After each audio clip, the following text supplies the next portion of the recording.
Vamos continuar a nossa aula sobre digestão, dando ênfase à porção do duodeno do intestino delgado.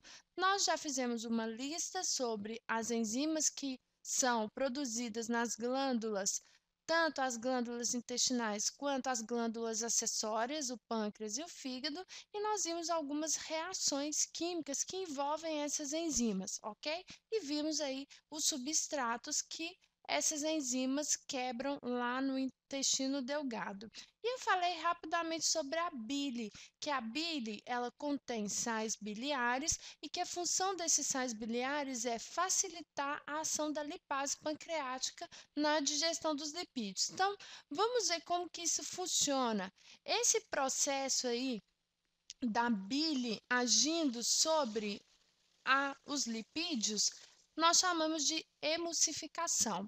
A gordura, ela tende a formar uma única bolha, vamos chamar isso de bolha. Vocês podem observar isso, por exemplo, jogando gotas de óleo num copo com água. Vocês vão ver que ao movimentar a água, essas bolhas elas tendem a se unir e a formar uma bolha única, tá? Agora imagine que eu vou fazer aqui com setinhas verdes a lipase pancreática, que é a enzima que age sobre o lipídio, que vai digerir o lipídio. E imagine que os lipídios lá no nosso intestino estão aqui com o formato dessa bolha. A lipase, ela só vai conseguir agir sobre a superfície da bolha. Agora imagine essa bolha desse tamanho. A superfície aqui não é muito grande, tá? O que que a bile faz? A bile parte essa grande bolha em bolhas menores. As bolhas de gordura ficam subdivididas.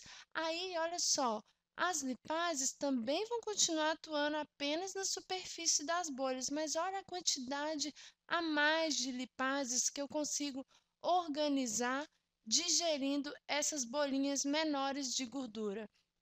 Vocês conseguem perceber por esse meu desenho aqui que a quantidade de lipases que entra em contato com a gordura é maior, né? Considere aí que cada setinha é uma lipase. Está vendo? Eu tenho mais lipases agindo aqui. Então, a emulsificação é muito importante porque ela acelera o processo de digestão dos lipídios, uma vez que ela aumenta o contato entre a gordura, entre o lipídio e as enzimas que vão digeri-lo, as lipases, ok? Bom, outra substância que nós listamos também foi o bicarbonato de sódio, que está contido no suco pancreático do pâncreas.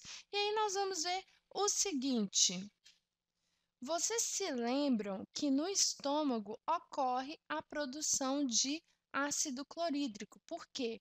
Porque a enzima que atua no estômago, que é a pepsina, ela atua apenas em pH ácido. Então, o HCl ele ativa o pepsinogênio, que é a enzima inativa, em pepsina, que é a enzima ativa.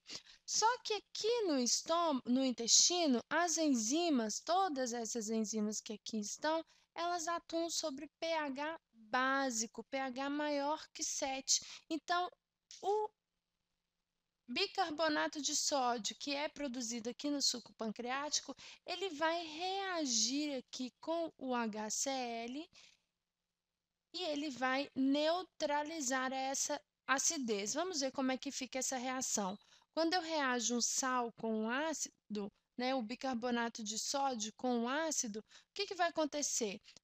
O H do A, o Na, que é o cátion do bicarbonato, vai reagir com o ânion do ácido, formando aqui o sal NaCl, mais o ácido carbônico. Aí vocês me falam assim, ah, mas formou outro ácido, então vai continuar ácido. Só que o ácido carbônico, ele é um ácido instável. Rapidamente ele se decompõe em água mais gás carbônico. Então, assim, quando o suco pancreático chega ao intestino, esse bicarbonato de sódio vai aí diminuir a acidez, vai aumentar o pH do estômago, fazendo com que ele seja maior do que 7, com que ele tenha um pH aí em torno de 8, tá? É o pH do intestino. E esse pH vai facilitar, vai possibilitar as reações enzimáticas que acontecem no intestino.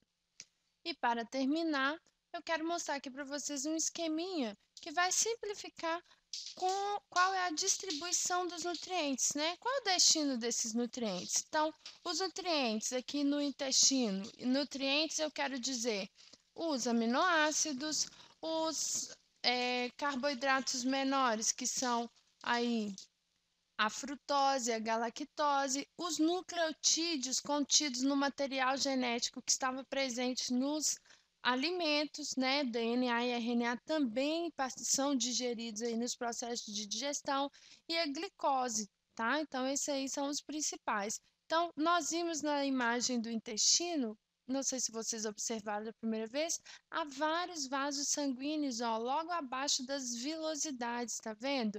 Então, o alimento, quando ele passa o nutriente, quando ele é absorvido, ele já cai diretamente na corrente sanguínea.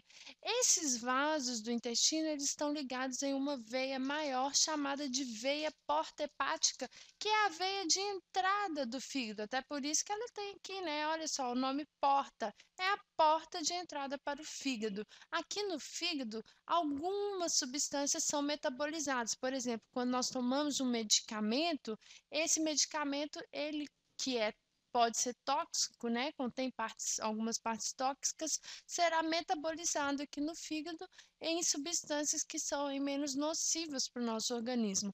Do fígado, esse sangue rico em nutrientes já vai se caminhar aí direto para o coração, e o coração tem a função de bombear esse sangue para todo o nosso corpo, distribuindo assim os nutrientes obtidos através da digestão, ok?